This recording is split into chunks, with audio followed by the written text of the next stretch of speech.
एक सुंदर सी विधि। पहले 5-7 मिनट अच्छे विचारों में व्यतीत करेंगे। मुझे क्या करना है, बाबा मुझे क्या देना चाहता है, उसकी मुझसे क्या कामनाएं हैं, मुझे कौन कौन से बड़े कार्य करने हैं, थोड़ा सा अपने को जगाएंगे। जितने सुंदर संकल्प हम सवेरे पहले 5-7 मिनट में कर लेंगे, उसके आधार पर हमारा योग बहुत अच्छा होगा। और अगर आप सोचें 3:30 उठ गए, फटाफट नहा धो के चलें, 4 बजे बाबा के रूम में बैठना है, तो आधे घंटे में तो 1000 संकल्प आ सकते हैं। अब जब योग में बैठेंगे तो उनमें से कोई संकल्प जो भारी था वो अब योग नहीं लगने देगा। कोई 1-2 संकल्प भारी भी होता है, कुछ हुआ है पास्ट में वो याद आ गया, बच्चों से कुछ हुआ वो याद आ गया, कहीं और गड़बड़ हुई है वो याद आ गया। इसलिए पहले संकल्प से ही जो अपने को कंट्रोल कर ले, बहुत ध्यान देंगे सभी। पहले विचार को वही करे जो हम चाहते हैं, तो उससे दूसरा विचार जुड़ेगा, तीसरा, चौथा, पांचवा, और एक सुंदर चेन सुंदर विचारों की हमारे मन में चलने लगेगी। बहुत फायदा होगा। और अगर उठते ही कोई भी एक गलत व्यर्थ संकल्प आया तो उससे जुड़ के दूसरा, तीसरा, फिर उसकी चेन चलेगी। तो कुछ अच्छे संकल्प चुन लेने हैं रात को ही, और ये बिल्कुल श्रेष्ठ गति है ही कि रात को जिन संकल्पों में, जिन अभ्यासों में सोएंगे, उठते ही वही होंगे। इसलिए सोते समय बेड पर लेटकर अच्छे अच्छे विचार करने चाहिए। तो हिम्मत उतार चढ़ाव होगी। कोई सोचे सवेरे मजा तो आता ही नहीं, छोड़ो सो ही लें, ये भी कई सोच लेते हैं, तो सोते ही रहेंगे। फिर भाग्य सो जाएगा या नहीं। जो सवेरे सोएंगे, बात तो खराब सी है, मैं नहीं कहूँगा दूसरी बात। तो अपने भाग्य को जगाए रखने के लिए हमें भी न केवल स्थूल रूप में जगना है, बल्कि सवेरे सवेरे अपनी आत्मा को, मन को जगा देना है, अच्छी तरह चार्ज कर देना है, उसे चेतन कर देना है। सवेरे वो चेतन आत्मा चेतन होते हुए भी चेतन नहीं रहती, ढीली डाली हो जाती है। हिम्मत हारना नहीं है। कभी विजय होगी, कभी कम, कभी सफलता होगी, कभी कम सफलता होगी, कभी लोग साथ देंगे, कभी नहीं देंगे, दुविधा। और जो हिम्मतवान है उनके लिए बाबा द्वार खोल कर रखता है। भूल जाते हैं किसका हाथ पकड़ा है। किसका पकड़ा है? कौन है वो? जो सर्वशक्तिवान है, जो बिगड़ी को बनाने वाला है, जिसकी शरण में हम आ गए हैं, वो हमारा गाइड है, हमारी छत्र छाया है। वो इसी हॉल में ब्रह्मा बाबा साकार से अव्यक्त हुए। लोग ऐसे ही परेशान थे। अब क्या होगा? 50 साल उससे सुंदर चले, अब अगले 20 साल और सुंदर चलेंगे। बाबा के बिना नहीं, बाबा तो ऊपर से साथ देगा ही। साकार में आना, अगर वो आता भी रहे तो ऐसी परिस्थिति आएंगी आप नहीं आ पाओगे। यहाँ सड़कें ही टूट जाएंगी, ट्रेनें बंद हो जाएंगी, कुछ नहीं चलेगा। जो जहाँ है वहीं रहेगा। इसलिए क्या होगी सत्य बात? जो जहाँ है, अगर वो योग युक्त है, अगर बाबा उसके साथ है, तो वहीं मधुबन है। और कोई सोचे मैं तो ग्लोबल हॉस्पिटल में आके ही शरीर छोड़ूं, ऐसे बहुत लोग हैं। अब शरीर तो छोड़ दे, लेकिन दुखी होके छोड़ रहे, हाय मेरा पति, पता नहीं बच्चे ठीक होंगे या नहीं, मैं दूर पड़ी हूँ यहाँ, तो श्रेष्ठ गति होगी? और घर में है और बाबा की याद है और शरीर छूटे तो सर्वश्रेष्ठ गति होगी। इसलिए महत्व स्थान का नहीं, महत्व स्थिति का है, ये भूलना नहीं है। तो हिम्मत नहीं हारनी है। बाबा तो अब नहीं आएगा, फाइनल समझ लो, हमें जाना होगा उसके पास। स्वीकार है? और अब ये ना सोचो यहाँ कोई नहीं आएगा, यहाँ तो लाखों आएंगे रोज, मस्तक टेकने आया करेंगे, यहाँ का पानी पीने आएंगे, ले जाते हैं, ये अमृत बन जाएगा। यहाँ की तो मिट्टी तो कहीं रही नहीं, शायद बगीचे में हो थोड़ी बहुत, मिट्टी लगाएंगे सिर को, फर्श से ही पहुँच के लगा लिया करेंगे ये स्थान, और लोग उनको भी देखने आएंगे जो भगवान से बार बार मिले हैं, भाग्य का गुणगान करेंगे।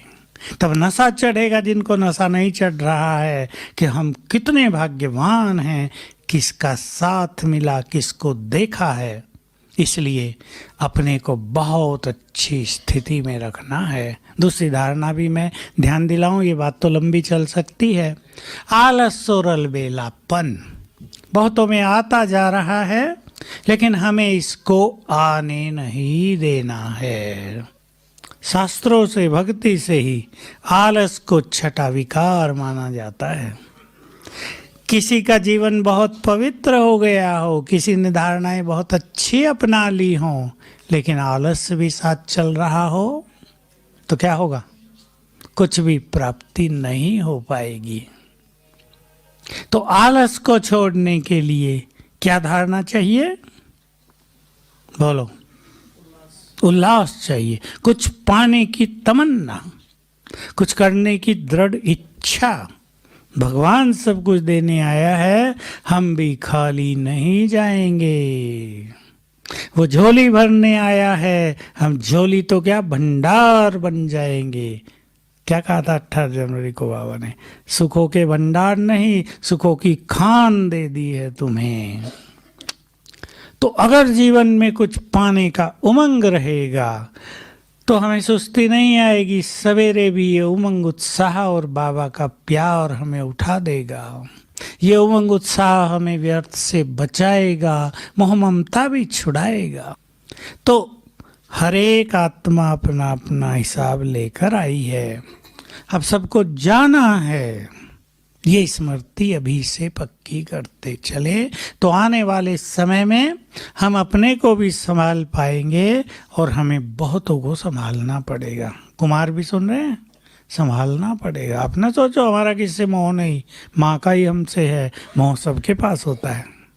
सबसे बड़ा मोह है अपने शरीर में। इसलिए बहुत ज़्यादा देह से न्यारे होने की प्रैक्टिस जो रोज मुरलियों में आता रहता है, उस पर बहुत ध्यान देंगे। तो आलस नहीं, जो करना है वो करना है, उसको नेचुरल बनाओ। केवल सवेरे उठने की बात नहीं, आलस तो भिन्न भिन्न जगह काम करता है। एक्टिव कुमार होना चाहिए। कुमार माना एक्टिव। मैंने ऐसे कुमार देखे हैं, 60 साल के हो रहे हैं, खाना बनाते हैं, काम भी करते हैं, सवेरे नेचुरल रूप से उठते। मुझे बताते हैं हम बहुत नेचुरल रूप से सवेरे उठ जाते हैं, कोई सुस्ती नहीं। सारा दिन ऑफिस वर्क भी किया आराम से। मन अगर हल्का रहता और प्रसन्न रहता है तो तन थकते नहीं। लेकिन मन जब बहुत निगेटिव है, बहुत दूसरों के बारे में चिंतन चल रहा है, तो ये जो चिंतन है ना, ये हमें थकाता है। अपना चिंतन हेल्दी करेगा, एनर्जेटिक। दूसरों का चिंतन कमजोर करेगा, ठंडा। अलबेलापन बहुतों में रहता है। क्या है अलबेलापन? ठीक है जो मिल जाएगा, ठीक है ना, बाबा के तो बन गए, और क्या भाग दौड़ करनी है। अब पहले ही दुनिया में बहुत टेंशन थी, अब नई टेंशन रजाई पानी है। छोड़ो, जो मिलेगा ठीक है। स्वर्ग में तो जाएंगे, रजाई तो मिलेगी, रजाई नहीं तो। सतयुग में रजाई नहीं होती, आपको पता हो, इसलिए रजाई चाहिए। लेंगे अलबेलापन। सभी थोड़ा ही विजयमाला में आएंगे, 108 ही तो आएंगे। ठीक है, अभी क्यों ज़्यादा चक्रों में जाना है। ठीक है। कल एक भाई आया मेरे पास विदेश का, बहुत हंसमुख, सारा बताया। कहा मुझे तो 8 घंटे योग करना ही है। मैंने पूछा कितना होता है? 4 घंटे होता है। इच्छा थी उसकी बहुत, कामकाज में है वो, पर देखो योगी कौन बन सकते हैं, वो क्वालिटी उसमें थी। मैंने उसे बताया तुम योगी बन जाओगे, बस ये करो। सरल चित्त, बहुत हर्षित मुख। काम तो चिंता ही नहीं करते, सब कुछ ठीक हो रहा है, जो मिला उसमें आनंद, थोड़ा कम मिला तो भी आनंद। नहीं तो $100 कमाने आज 80 मिले, 20 कम हो गए परेशान हो रहे हैं, 20 कम हो गए, 20 कम हो गए। ये नहीं, सहज भाव से जीवन जीने वाले, हर कर्म का आनंद लेने वाले योगी बन सकते हैं। तो अलबेलापन रहता है, कर लेंगे। और क्या प्रैक्टिकल होता है? देखो प्रैक्टिकल बात, भाई बहने क्या सोचते हैं गृहस्थ वाले, ये काम है ना एक, बस ये पूरा हो जाए, बस फिर तो हम लग जाएंगे पुरुषार्थ में। बच्चे की शादी है ना, 6 मास में है, बस ये पूरी हो जाए, बस फिर हम जैसा योगी कोई नहीं होगा। अब 6 मास तो बीता दिया, काम धंधों में, चक्रव्यूह में विचार इतने चल गए कि 6 मास पूरा होने के बाद अब घर में बहू ऐसी आई कि उसको संभालना है। अब सच्ची कहानी सुना रहा हूँ, झूठी नहीं। अब उसको संभालना है, कहा अब तो मधुबन भी नहीं आ सकते भाई, इसे संभालना पड़ता है। फिर बच्चा हो गया है, अभी बहू नौकरी पे जाती है, बच्चा मुझे दे गई है, तुम संभालो। हो गया ना 6 मास के बाद पुरुषार्थ। ये मैं आपको सच्ची बता रहा हूँ, माताएं तो सब यही करती हैं इसलिए हंस रही हैं, मुझे पता नहीं, मुझे तो एक का अनुभव मुझे सामने आ रहा है। वो कहती थी बस ये बच्चे की शादी हो जाए ना, आपके साथ मैं भी भट्टियों में चला करूँगी। अब भट्टी में चलना तो छोड़ो, भट्टी के पास भी नहीं आती, अब तो भट्टी के पास रहती हो ना सेवा में। इस तरह कोई पुरुषार्थ नहीं कर सकता, जो आज नहीं करता वो कल भी नहीं कर पाएगा। जिसको करना है उसको तो आज से ही करना है। वो इंतजार नहीं करते कि ये काम पूरा हो जाए फिर करेंगे। जो ये इंतजार कर रहे हैं उनकी इंतजार कभी पूर्ण नहीं होती है। इसलिए जो कार्य हैं वो तो करने ही हैं। आप गृहस्थ में हैं, जो भी कार्य आपके पास हैं वो सब आपको करने हैं, लेकिन उसी में श्रेष्ठ पुरुषार्थ की राह निकाल लेनी चाहिए। एग्जाम आ रहा है, अगर स्टूडेंट सोचता है 2 मास पहले से तैयारी करनी है, फिर 1 मास 15 दिन एग्जाम में जाएंगे, 2.5 मास के बाद पुरुषार्थ करेंगे, नहीं होता। 2.5 मास के बाद एग्जाम होते ही दूसरी चीज़ों की तैयारी शुरू, कोचिंग करनी है। भाई कोचिंग पूरी हो जाए, एग्ज़ाम दे दें, एंट्रेंस है, फिर करेंगे। फिर MBBS में चले गए, भाई पहला ईयर बहुत टफ है, अब तो नहीं हो सकता, ये पहला साल बीत जाए फिर करेंगे। कुमार यही होता है ना सबके साथ, वो कभी नहीं कर पाते। बस फिर बुरे संग में गए, पुरुषार्थ तो छोड़ो, फिर ब्राह्मण भी नहीं रह पाते। ये बहुत कुमारों के साथ हो रहा है। इसलिए ये पक्का कर दें, जो कुछ करना है अब से, जो अब से नहीं कर सकते वो कभी नहीं कर पाएंगे। परिस्थितियां दिनों दिन बिगड़ सकती हैं। व्यक्तिगत भी तो हमारा कर्मों का खाता चल रहा है ना, साथ साथ हमारे कर्म हमारा पीछा कर रहे हैं। न जाने कब क्या आ जाए जीवन में, किसी को पता है क्या आ जाए? हम यहाँ बैठे हैं, बाहर जाए धरती जोर से हिलने लगे, आपके घर से समाचार आए ये हो गया वो हो गया, आप अभी भाग लें घर, नींद भी ना आए, ये सब होता रहेगा ये। तो हमें इन चीज़ों से बचना है। मैंने 2-3 बातों पर ही आपका ध्यान दिलाया। बहुत हिम्मत, आलस हमारे जीवन में ना हो। समझ लें, जो आलस के अधीन हैं वो राज्य अधिकारी चारों युगों में कभी भी नहीं बनेंगे। राजा अगर आलसी हो जाए, प्रजा वो तो सोती रहेगी। फिर प्रधानमंत्री का इंटरव्यू आ रहा था, बहुत अच्छा किसने इंटरव्यू लिया है, GTV वालों ने, GTV है शायद, हाँ सुशील, 67 मिनट का। कितनी अच्छी बातें उससे पूछी, बड़ा पोलाइटली वो उत्तर दे रहे थे। आप इतना लंबा समय काम कर लेते हो। ट्रम्प तो सो जाता है ऑफिस में ही, अमेरिका का जो राष्ट्रपति है उनके तो वहीं सुख सुविधाएं होती है ना, वो तो सो जाता है भाई, 4 घंटे काम किया, अभी 2 घंटे सो लेता हूँ खा पी के। हमारा प्रधानमंत्री काम ही करता है 16 घंटे। पूछ रहे थे आप में ताकत कहाँ से आती है? बस संकल्प है ना उसके, मुझे देश के लिए कुछ करना है। ये किसको क्या पता कब ये देश साथ छोड़ जाए, ये क्या पता अगले इलेक्शन में क्या हो जाए। 5 साल मिले हैं तो कुछ करके जाना है, देश के लिए निर्माण करना है। तो कितनी सुंदर एक विजन है, एक दृष्टि है जो उन्हें एनर्जेटिक रखती है। वो भी सोच सकते हैं मैं तो प्रधानमंत्री हूँ, बहुत सारे लोग काम करने वाले हैं ना, कर लो भाई। वो आराम की जीवन भी जी सकते हैं। पहले एक प्रधानमंत्री थे, उनसे बच्चों ने पूछा था आप तो बहुत बिजी रहते होंगे। कहा नहीं नहीं, मैं बिजी नहीं रहता, 4 मंत्री हमारे साथ रहते हैं, जो बड़े 4 मंत्री होते हैं, finance minister, defence minister, home minister है। कहा ये सब काम करते रहते हैं, मैं ज़्यादा बिजी नहीं रहता, लेकिन ये प्रधानमंत्री 16-16 घंटे काम कर लेता है। उसका रहता है आज का काम आज ही पूरा हो जाए, फिर कहीं इधर उधर भी जाना होता है उनको। तो हमें भी बहुत एनर्जेटिक होना है।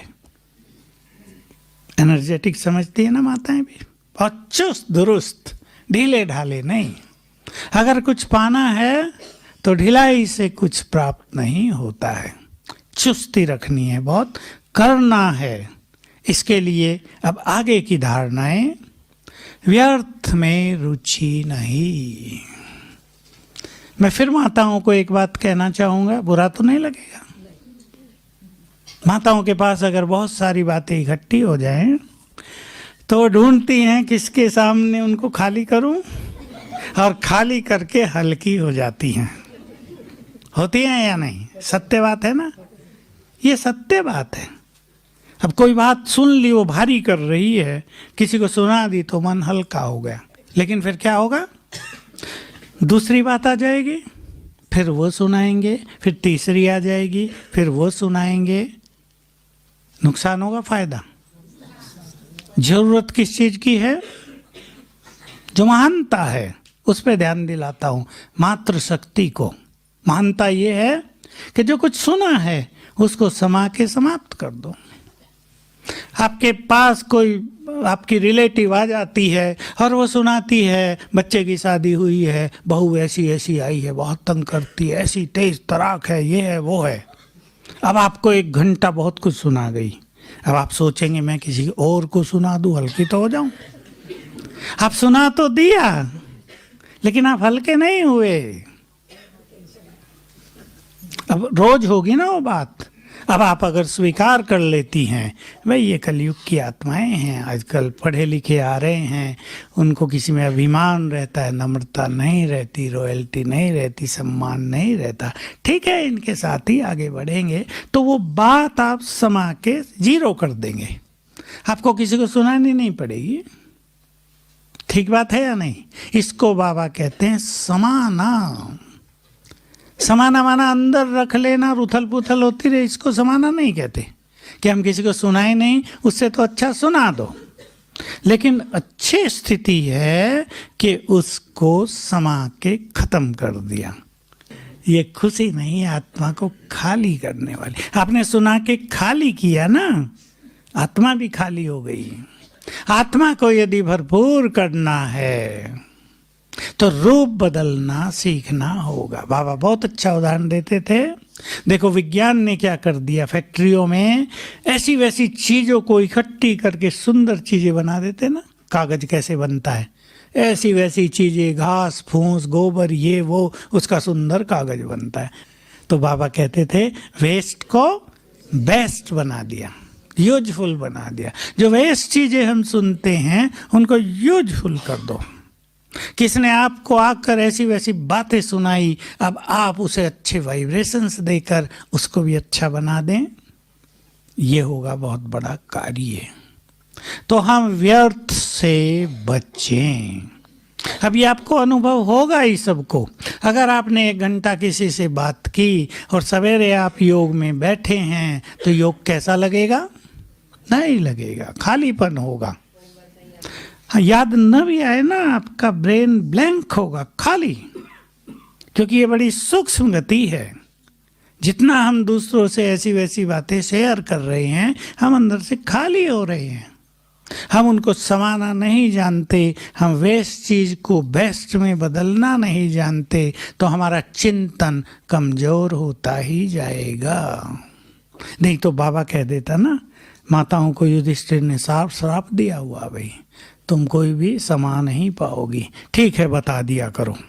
बाबा कह देता ना, लेकिन बाबा ने नहीं कहा ना। सुना था ना, युधिष्ठिर की कहानी सुनिए, माताओं ने नहीं सुनी, गर्दन नहीं हिल रही है। कर्ण भी कुंती का ही पुत्र था। कर्ण की मृत्यु हो गई युद्ध में, अर्जुन ने उसको मार दिया। तो जब चिता जलने लगी तो कुंती भी वहां विलाप करने पहुंच गई। अब युधिष्ठिर ने देखा कुंती क्यों गई वहां, पूछा, कहा ये भी मेरा ही पुत्र था, तुम्हारा बड़ा भाई था। तो उसने कहा तुमने अब तक हमें बताया क्यों नहीं, हमने अपने बड़े भाई को मार दिया, आज से मैं नारी शक्ति को श्राप देता हूं, तुम कुछ नहीं समा पाओगी। तुमने समा लिया इतनी बड़ी बात। तो वहां से दिखा, ये तो कहानियां हैं, वहां से दिखाया कि माताएं बहनें समा नहीं पाती युधिष्ठिर का श्राप। मैंने कहा एक कुंती को दिया था, अब सबके साथ चल रहा है। ऐसा नहीं है। हम अपने अंदर योग की शक्ति धारण करें। 8 शक्तियों में एक शक्ति समाने की भी है ना। मैं मास्टर सर्वशक्तिवान हूँ। इस स्वमान का अभ्यास करके संकल्प किया करें, मेरे पास समाने की बहुत शक्ति है। तो ये शक्ति जागृत हो जाएगी। हम सबके पास समाने की शक्ति